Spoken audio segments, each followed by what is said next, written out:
सोनिया गांधींचा वंदे मातरमला विरोध असल्याचं देवेंद्र फडणवीस म्हणाले। हा मानसिक नक्षलवाद नाही तर काय आहे असाही सवाल त्यांनी केलाय। संपूर्ण वंदे मातरम वाजवल्यानं सोनिया गांधी नाराज झाल्याचं देवेंद्र फडणवीस म्हणाले।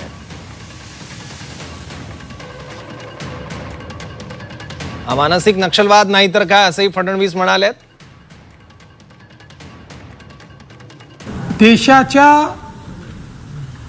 एकूण निर्णयांमध्ये संपूर्ण वंदे मातरम 15 ऑगस्टला वाजवायचं हा देशाच्या संविधानाच्या अंतर्गत दिलेल्या अधिकारात घेतलेला निर्णय असताना पूर्ण वंदे मातरम वाजवलं म्हणून सोनियाजी नाराज झाल्याच्या बातम्या ज्या ऐकायला मिळत आहेत, पाहायला मिळत आहेत, हा दिमागी नक्षलवाद नाही तर काय आहे, हे अराजकता नाही तर काय आहे, एक प्रकारे संवैधानिक शक्तीचा हा अपमान नाही तर काय आहे।